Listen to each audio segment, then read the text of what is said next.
మీ business ఏదైనా మీ ఊర్లో promotion చేయాలంటే అది సుమన్ టీవీతోనే సాధ్యం. ఇప్పుడే సంప్రదించండి. శ్రీ గణేశాయ నమః, శ్రీ మహాలక్ష్మి నమః. శ్రావణ మాసంలో వచ్చేటువంటి శుక్రవారాల్లో వరలక్ష్మి వ్రతాన్ని మొదటి శుక్రవారమా, రెండవ శుక్రవారమా, మూడవ శుక్రవారమా అని మనం ఏ రోజు ఈ వ్రతాన్ని చేసుకోవాలి అనే సందేహం ఉంటుంది. సహజంగా ఏంటంటే పూర్ణిమకు ముందు వచ్చే శుక్రవారం మాత్రమే వరలక్ష్మి వ్రతాన్ని చేయాలి. పొరపాటున ఒకసారి ఆ వ్రతము పడకుంటే ఏదైనా పురుడు పుణ్యం కానీ ఋతుక్రమం ఏర్పడి పడిపోయినప్పుడు వరలక్ష్మి వ్రతాన్ని 4 వారాలు ఏ రోజైనా చేసుకోవచ్చు. కాకపోతే మంచిగా ఉన్నప్పుడు మనకు పడినప్పుడు పూర్ణిమకు ముందు వచ్చే శుక్రవారం మాత్రమే ఈ వ్రతాన్ని భక్తి శ్రద్ధలతో ఆచరించాలి. ఈ వ్రతాన్ని ఆచరించేటప్పుడు చాలా నిష్ఠా నియమాలుగా ఉండాలి. తినకుండానే ఎటువంటి ఉపాహారాన్ని తినకుండానే మధ్యాహ్నం 10 నుంచి 12 గంటల వరకు ఈ వ్రతాన్ని ఆచరించాలి. బ్రాహ్మణులతో సద్విగంగా మంచి వ్రతకల్పాన్ని ఆచరింపజేసుకోవడం అంటే చాలా మంచిది. చదివేటప్పుడు శ్లోకాల్లో గాని వేదోక్తంగా చేసుకుంటే మంచి శుభ ఫలితాలను పొందుతారు.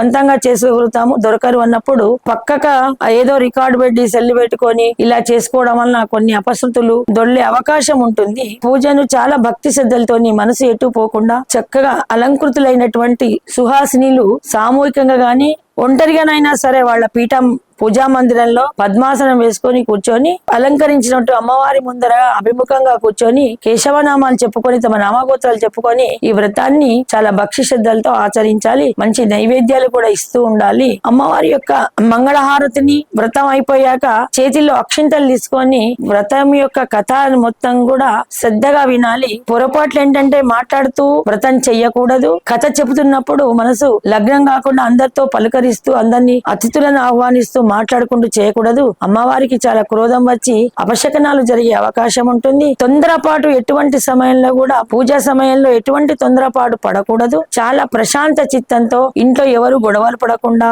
శుచి శుభ్రంగా సుభోజనాన్ని నైవేద్యంగా పెట్టి చక్కటి టెంకాయలు అరటి పండ్లు అన్ని కూడా నివేదించి వచ్చిన ముత్తైదువులకు నానిన శనగలు దక్షిణ అరటి పండ్లు ఇచ్చి ముత్తైదులందరినీ సాక్షాత్ వరలక్ష్మీదేవిగానే భావిస్తూ ఆహ్వానిస్తూ చేసుకోవాలి. గొడవలు పడుతూ ఏదో బాధపడుతూ అన్నింటికి పొదుపు పాటించుకుంటూ వరలక్ష్మి వ్రతాన్ని చేయకూడదు. వ్రతం కథ విధానంలోనూ వ్రత విధానంలోనూ కూడా లోపాన్ని చూపకుండా తమ శక్తి మేరకు మంచి ఆవు నెయ్యిని మంచి పళ్ళు పలహారాలని స్వచ్ఛమైన పువ్వులని పరిమళ పుష్పాలని కమలాలని పూతో పూజించడం వలన మంచి ఫలితాలు పొందుతారు.